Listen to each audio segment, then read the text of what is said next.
What up, everybody? Skefty here, and it's only been a couple days. It's been a hectic weekend for me. There's a lot that I'd like to do. There's a lot that I've really wanted to do. First, I'm gonna go over that list here, and I'm gonna really kind of break into what I'm here talking about. First off, I fell down the rabbit hole. I got really excited about the white scars. Some people are not. I certainly was. As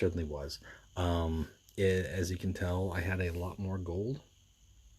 I was just gonna buy, just for one legendary, and then I was like, one more. I need a couple more epics. I want to do a deck, so I did, and I spent probably a little bit more gold than I intended to. On the plus side, I'm not spending gold for the neutrals. I've got more than enough gems to pick up all those as they ease into the shop, so not a big deal there. Not in a rush for that necessarily. And then that's going to give me, I imagine, 6 to 7 months to save up gold exclusively for the Imperial Fists. That will be a different story. I will not feel guilty about that. Unless, like, crate number 1, I get Rogel Dorn, and then I'm like, okay, that's it. We'll see. We'll see if we get to that point. But that's way down the road. That's holiday time. So yeah, I went down the rabbit hole. I spent a lot of my gold. I still got gold saved. I still got gems saved for neutrals, as well as the additional Ruinstorm, Blood Angels, White Scars cards I do not have. So there's that, number 1. Number 2, this is the end of the first week of Lodge Wars 4. The Lodge Warriors. That's the subtitle I've decided to give it. I am not playing in Lodge Wars 4 this year. For my lodge, we had a little playoff, and between time and everything, I really wasn't devastated by getting eked out here. But we've got Guard Buddy, Cobaltan, Alex87 from Traders End are representing Traders End in the Lodge Wars 4. So I plan on doing a breakdown of the Warlords, kind of like I did with the World Cup, talking about what Warlord teams are selected, what the ratio is. One of the tournament organizers already compiled that data, so I don't have to do as much work. I appreciate, I don't want to piggyback off his work, but I'm going to kind of break it down, and then at the same time, as we get into elimination mode, I'll probably follow up with that and see how those progress. And then, ideally, sometime this coming week, depending on free work time and being able to coordinate schedules, I plan on doing a Warp Chatter conversation with Terse, who is in my lodge. He's also one of the tournament organizers, as well as Guard Buddy, and if we can get Guard Buddy's opponent from this week on, and then kind of discuss their games that they had during the Lodge Wars, during this initial round, so we're in the group stage. And then we'll take a look at their games. I'm not going to do that right now. Right now I'm going to talk about Yesugai. Targutai Yesugai. I don't know how you pronounce his name. I'll be honest with you. I'm going to call him Targutai Yesugai. That's how I've just always read it in my head. So I've got all these cards that are in the, this faction is really cool. They don't have any new rules, right? The White Scars don't. But they've got a lot of this like return to hand stuff. And then they've got a couple cards that are return to deck, right? And then I was thinking, I was like, okay, well, we've already got a couple cards that already do that. And I'm sure there's some parallel thinking out there in some of the other lodges that you might not have seen it yet already. The formula needs to be perfected, as well as people need to obtain the cards needed. But I've got a mold that so far has been successful in the games that I've run it with. I played him outside of this 11-6, started out with a few just general games. I liked his ability, and then gradually worked it up. And I think out of those 6, I think 5 are with this current. So, I mean, he did, I was like 1 and it was not good. It was like, his health was low. And if I didn't get the fast bikes out soon enough, it was a very hard thing. So then I was like, well, what if I just dip into it? Because I was finding a lot of those games, I was drawing a lot of cards, which is great with his ability, as well as with the thematics of the White Scars themselves. You're getting a lot of cards. What if I could capitalize on that and get in the cards to your deck? And there's a build that kind of already exists within the game to it. I'm kind of taking the long way around here because I want to give you the scenic view approach. But there's a build that already exists in the game that some may be familiar with, some might not be entirely familiar with. And it's a one-turn kill deck. It's a one-turn kill Raven. Now, first off, I think the OTK, which is one-turn kill acronym, I think that's a misappropriation. It's not a one-turn kill. One-turn kill would mean turn one, first turn of the game, I win. That's in my mind. That's from the other games I've played, other card games. That's what a one-turn kill means. First draw, perfect hand, end game. That's the way it goes. The Raven is an end game card already. One-turn kill in the scope of the deck orientation is in terms of using the Raven and using a card, the Warp Retreat card, to return the Raven after you've played it, and then draw them again and abuse the heck out of them. And you build your deck to draw a bunch of cards, so you've only got a small pool of cards in your deck. And then you use Drill Sight to play the Raven, play Drill Sight, play Warp Retreat, because now you have that 2 energy. You get the Raven back and he's cost 0, and then you throw it out there again.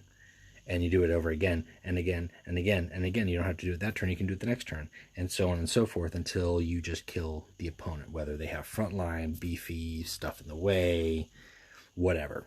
There's ways to best it, there's ways to beat it, but if you're playing it as Kurz, it gives you that additional time, right? Kurz has got the ability to go into madness, he's got the ability to go into stealth and hide and drop the cards until he's got everything that he needs to unleash this combination. Well, Yesugai does not have 40 health. Yesugai has 30 health. Yesugai does not have Whispers, but he does have a card draw ability, which helps speed things up. He has a card draw ability that does damage, which helps speed things up. And then within the card pool itself, let's go into the deck. Within the card pool itself, the deck provides a lot of other card drawing and other similar tools. So first off, we've got Command Bridge. So gets you a key tactic that you're going to need, whether that be Warp Retreat, whether that be another good one here is the Targutai Sacrifice. This card is like a mass Warp Retreat. You're not drawing any cards, but if you've got 2 or 3 troops down, you're putting them all back in your deck, and they cost 0, so you're setting yourself up for when you draw them next. Now, on the flip side, this also impacts your opponent's troops. It's one great way to potentially get rid of their board if their board is being a threat to you. The problem with that is you're putting it back in their deck, and if they draw it right away, it costs 0 for them too. So there is some gamble there, and you've got to take that into consideration. However, putting 3 fast troops back into my deck and making them cost 0 means that if I draw 3 fast troops on my next turn through all my card drawing, I can play them in addition to the other cards that I was going to play anyways. Fastidian Infantry just kind of helps you draw cards. You've got Warp Retreat, you got to have 2 of those. Close Quarters is another way to get a card back up into your hand and you reduce its cost. Swift Strike is just a way to draw a card and deal damage. Asteroid's Belt is key here. Asteroid's Belt is key here because you want to get to that 10 energy as quickly as possible. You want to max out your energy. So if you can get a first turn, second turn Asteroid's Belt, you're ahead, you're already set to go. And believe it or not, it's very quick and easy. By the time you get to 9 or 10 energy with Yesugai, if you've played your cards right and you've drawn right, you could be down to 10, 9, 8 cards at that point, and you're almost ready to go. And at that point, you're just kind of surviving what you can, surviving the onslaught of your opponent. To go with that survival, quick reaction is essential. This is essential. It's not going to protect you against direct damage. So if you are at 8 health and you're facing the Sons of Horus, they can still Vengeful Spirit you, but you have the ability to buy yourself that very, very precious time where none of their troops are going to be able to do anything to you, and that makes a big difference.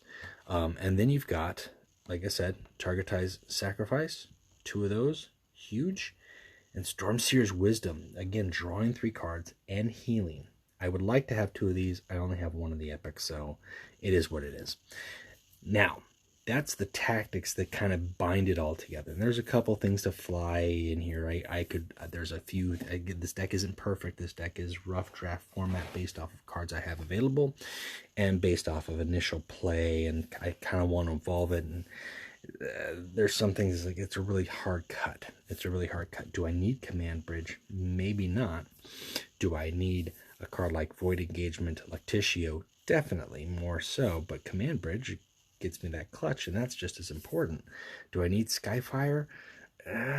Returning a troop to my hand, but also dealing damage. But then there's that 4 cost for the White Scars that deals 4 damage, and if it kills a target, I can get a vehicle. And guess what? My vehicles are what I'm going to want to have. I want to have the Silverblade Speeders. It's fast.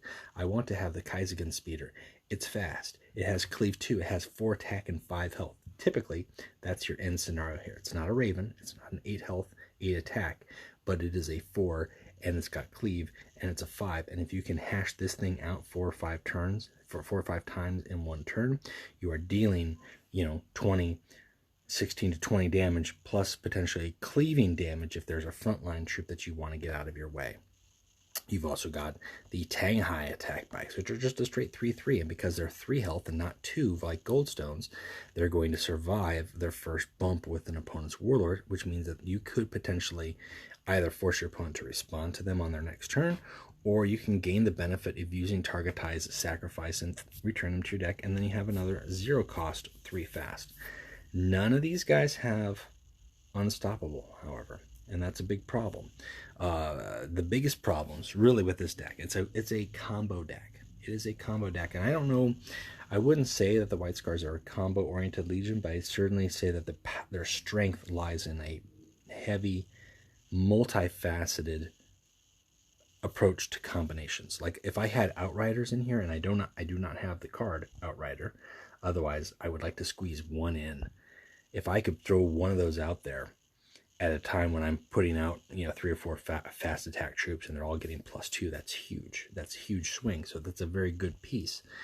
There's a lot of pieces to it. The more pieces you have in a combo, as you can see, my trading cage video talking about combos, the more pieces there are, the easier it is to interrupt.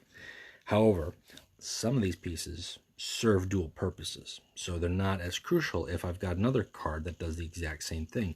So as much as Targutai's Sacrifice is an epic card, it costs a little bit more, it costs 5, it affects all troops. On the plus side, I've got that Warp Retreat, which is a smaller cost, and that's kind of a late game finisher. It's lower energy too, so if I need to use one or the other, I can interchange it. The fact that I've got several fast troops, not just 2 or 1, whereas the Night Lords are banking on that 1 Raven troop, I've got 6 cards in my deck that can all fill that void to some degree or assist in that void to some degree. So there's nothing wrong there. But 30 health, and it being a wombo combo, don't interrupt my play, and no Unstoppable does cause some problems. So first, before I get into any much further, let's take a look at a couple games here where I was able to get everything off. This Korvax game was kind of he gave up early on, so there's nothing really to show there. Flame Master kind of was the first long game I think I had with it, where it worked out. Because this is one thing with all the fast, is sometimes these games can go pretty fast. And I found, and this is something where I may change the deck a little bit, I've found that I'm not using Yusuke's ability too often. Sometimes I do, sometimes I don't, and half the time when I do, it's one of the few troops that I have in the deck. But I found that I'm not using it as often as I would, like maybe 2-3 times in a game. Is it worth it? Maybe switch it up. While he's got a draw ability, he's got lower health. On the flip side, Qin Xa. I'm gonna pronounce it Qin Xa, and again, I don't know how to pronounce that name. That's just what I'm going with. Qin Xa, who's the epic warlord. Number 1, he's got 5 more health. He does not have a draw ability, but he does have that additional purple card, right? The Ebb and Flow, which is another card that returns things to your hand and lowers their cost. So if I were to do that, I could potentially cut a card or 2 out of my deck, because I've always got that option available to me to when I need it. 5 additional health, that might be a better way to go. This is very early on. This is just something I wanted to share. I've been hyped for the few games that I got in on Friday and Saturday morning on it, and then this weekend's just been hectic. Been yard work and furniture work and chores, and now's the time. Now is the time. So I finally have got something to share. But beyond that, really just kind of want to go through here and share this. And, you know, I mean, yeah, there may be other people who are thinking it. Nobody's going to share it. And how many people are actually going to play it or test it enough? But if it's out there, you can see it and try it out for yourself, especially if you really want to dive into the White Scars. You've got this warlord, you've got a few cards. How can I make it work? This is a different approach. This is a little bit different than just like, oh, go through and play the game, right? And just get your card out, get your big win condition out, and break their front line. It's a little bit different because this is such a complex combination of cards to play, but once you figure it out, it's very simple. But it's not something that is popular enough or seen enough that you're really experiencing. Now here we are, we're at 7 energy, and I've got 9 cards left in my deck. Do you see how fast this moves? Perhaps it moves too fast. I'll be honest with you, perhaps it moves too fast. But at 8 energy, I now have 8 cards in my deck. That's insane. And I could draw up 3 of those. I would be good to go if I wanted to. What I'm going to do instead is put some stuff back. And again, he's got the option. If he draws those, they're going to be 0 cost for him. But I've got a 0 cost fast unit. And sure enough, he gets that guy out for 0. But I've got a 0 cost fast unit in my deck. So there's always that option. I put 1 card in. I drew it again. If I really wanted to get crazy with it, I could play him out. I've got my quick reactions, which are going to buy me time.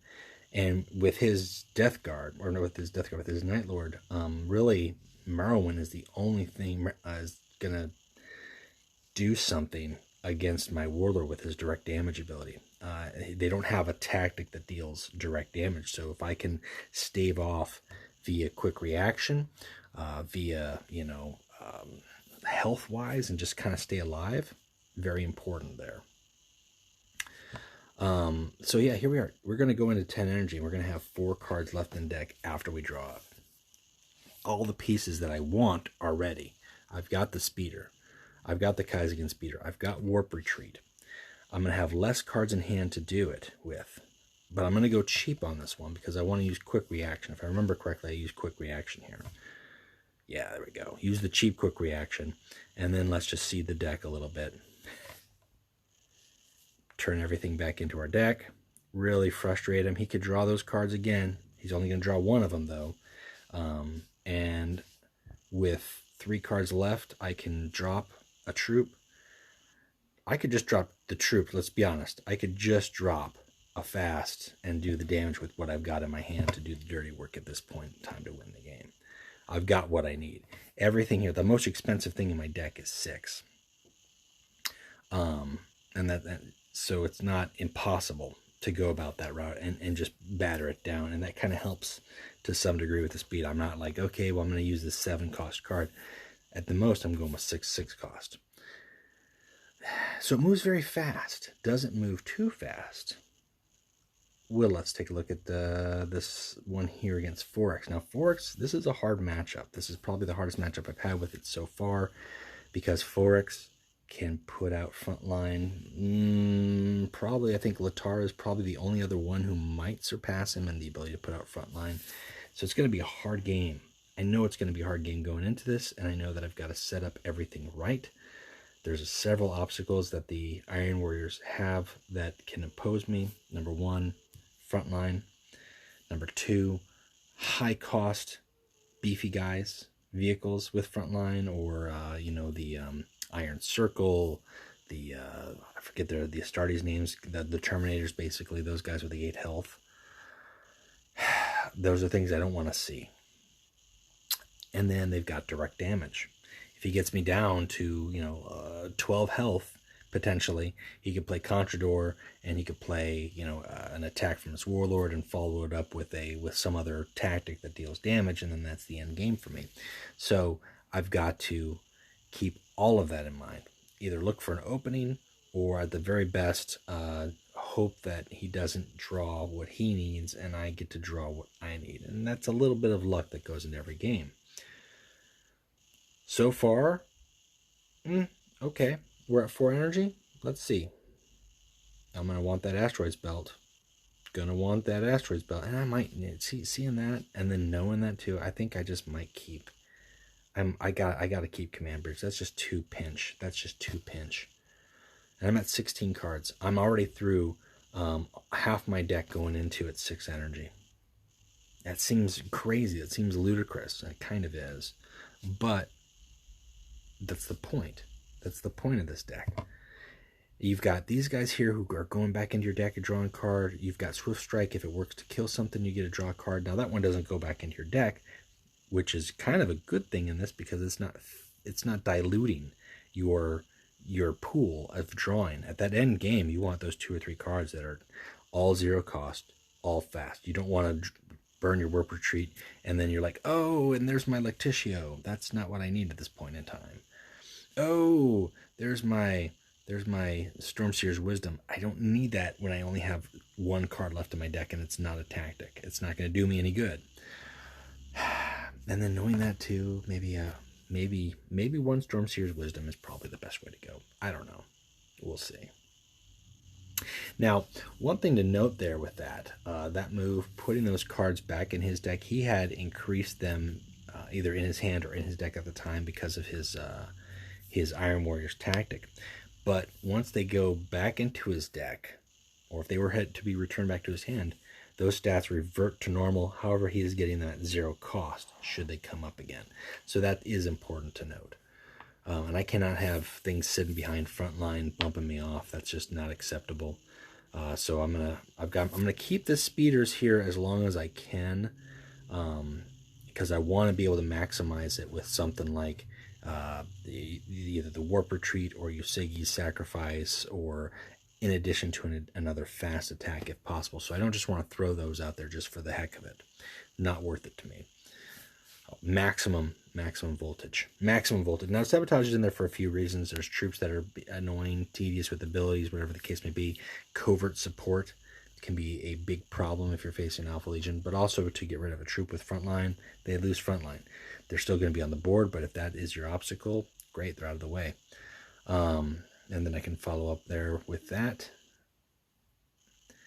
Now, I would have liked to kill one of those guys, but at the same time, I knew it was like I got to get the health of Forex down and put the pressure on, and his 2-drop guy is not going to do anything to me.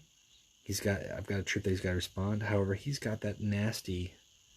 This is where it really comes down to the luck. I'll be honest with you. And we're at 10 energy now. I have 8 cards left in my hand. So we are really just coming down to, okay, let's figure out what we can do to get rid of his guys. Let's make it hurt. I'm going to try to lower the health of them. I'm going to throw out this guy. Sure, why not? He's going to auto attack. It's not like he has a choice. That's going to get me that card that I need in my deck. So at the start of my next turn here, I'm going to have the 1 card plus another. I've got a full hand. Just about. He's really hammered it down. But I know I've got one more trick in there. There it is. There it is, baby. But what you're noting here is I'm playing my units. Then I'm playing that. I'm not going to use them, but I want them in my deck at 0. So when I do Warp Retreat with them, or some other card draws with them, I'm getting them out for 0. If he gets lucky and he pulls one of those Iron Circles back for 0, I'm hosed. He does not. So I've got an opening. I've got a chance. I might be able to make this work. It's going to be rough. It's going to be close. It's going to be tight, right? We've got the 0 here. We're going to go in for it. I'm going 5 because I feel like I really need to filter out what I've got as well as survive. And that quick reaction is actually going to be very beneficial.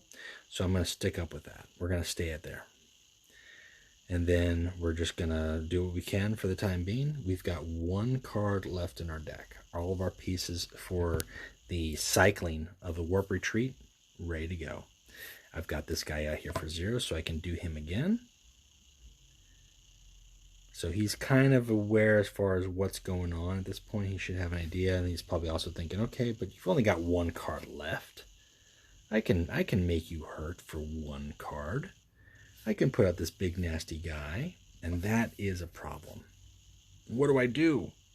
What do I do? Oh, that's why that's in there. Say what? Yeah, I'll take the burn, but perfect option here, and it's pinch. Move that guy out of the way, and let's throw some stuff down. And then we can do out the good old Warp Retreat again.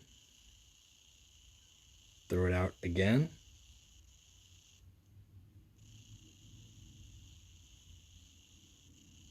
Hit him hard, hit him fast. I'm going to bank out there. Pressure's on. Do you have the cards in your hand? If you got a Contrador, it's game over, baby. He's got a Rack and Ruin. Does he have the Contrador? Is he going to follow it up? And as we saw the results, he did not. He took it down to 1. And this is a good example of maybe. See, if he would have attacked me with 4X on his own, he would have won. I don't think he forgot about the overdraw. I don't know. But maybe this is where Qin Xa with the 5 extra health might be beneficial, or maybe just dialing down the draw in the deck. But it works. It works. Is it as punch as a repeat Raven? Obviously not. The Raven's an 8 attack legendary. But it has multiple punches at 0 cost, fast, coming in. So that's very big. So I like it. I hope to see the deck improve. I've got some things to figure out, how I'm going to tweak it, how I'm going to make it feel most comfortable.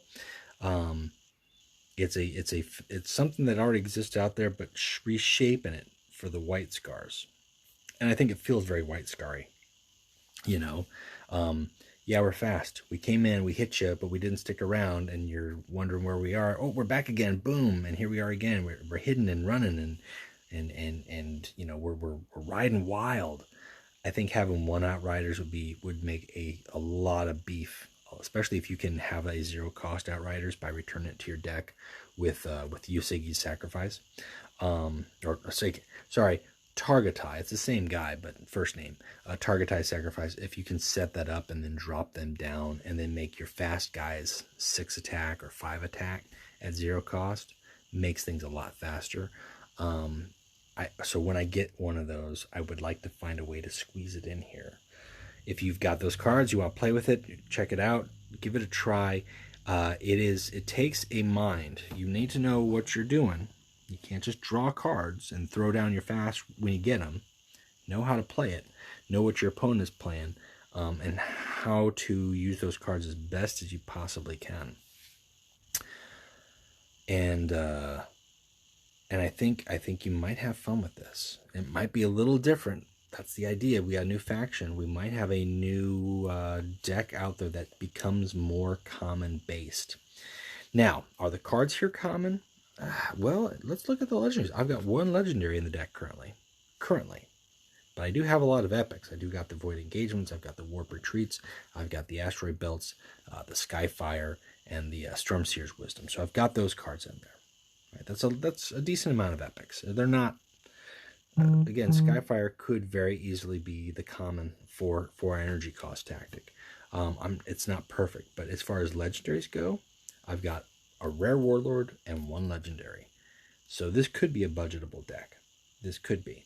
I hope people give it a try. Check it out. Take a look. Take it for a test run. If it's winning a lot, that's cool. I'd like to see that. I'd like to see new things injected into the meta, but also put people on notice. You know, if you're liking what you're seeing here, or you've been in the videos, you're just kind of browsing, checking out the deck.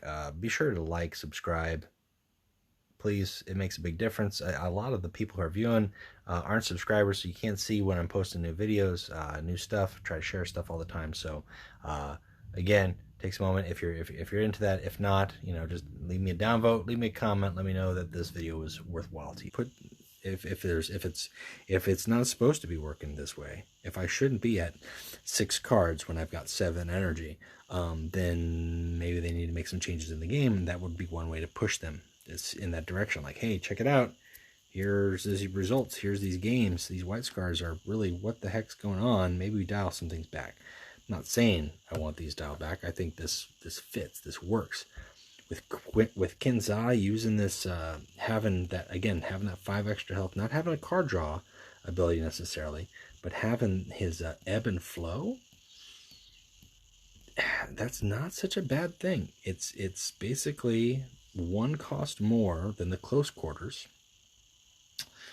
but it affects just your friendlies, and then it reduces their cost by 2, and they go back to your hand as opposed to back in your deck. That might have some beef to it. That might have some usage. There's a lot of cards in the faction that I could toy with and think about. For instance, these guys. You know, if I have these guys, if I reduce these guys to a 0 cost and late game throw them down, and then am warp retreating my fast bikes, I'm also dealing 2 damage. Well, no, because these guys are just returned to hand. Never mind. Pass. Not the sacrifice draw card, although geez, that would be, you'd be drawing too much. You'd be drawing too much. There's just so much here, guys. I like it. I like the way they work. I'm having fun with them. I do not have a few legendaries from the faction. I don't have the Khan, obviously, unfortunately, despite the additional crates that I bought. I did not pick up the Khan. I did pick up Captain Hakim. And that was my first one, actually. I got their 8-drop, very nice, and I got the Dow. That's what I got for my gold, and I think I got a duplicate of Hakim, if I remember correctly, which was a bummer, you know, but whatever. That's the gamble. That's the way we work, and that was kind of my last one. I was like, oh yeah, I probably should stop. What am I doing? What am I doing to myself? Having a good time is what I'm doing. I'm having a good time. So we've talked a lot. I've talked a lot, probably more than you need to hear, more than you want to hear. What's coming up, what's going on with hopefully some videos I can get out there and get making. White Scars hype. I don't normally do, hey, here's a new Legion, here's a new faction, check it out, watch me play. I like to spend time on the less played, but I just had a lot of fun with these guys, especially with that build and getting it to work right. And then knowing, like, okay, now I just need to fine tune it. I'm not looking to be like, hey, this is the shit, and I'm keeping the secret close to my chest. I think this is a concept, and I want to put it out there for people to take a look, see. If you haven't dived into it, it's very doable. There's a couple different ways to go about it. It does not require a certain warlord to make work. Like with the Night Lords, primarily. You're working it with Kurz, because Kurz can just stall that game out very long with his madness, right? Becoming the Night Haunter. You don't have that here. You don't need that here. What you need is to properly use the tools at your disposal. So, with that being said, everything said and done, I've got more errands and busy working chores and stuff to do around the house before I go back to work tomorrow. And hopefully sometime during the week, I will be able to get some more videos done and out to everybody. Hope everybody's staying safe, staying healthy, having fun, playing Legions, playing with the White Scars, or, you know, or the Alpha Legion. I mean, depending what you're playing. They're not bad. Alpha Legion, they're not bad. The results seem to show that the White Scars are doing better now. I think when they first came out, there was a lot more red, a lot more Alpha Legion victories. But I think we're at... Oh, wrong one. I don't know. Again, I like both these. I kind of like the Black Axe more, though. Just me. That looks more like a traditional rhino door.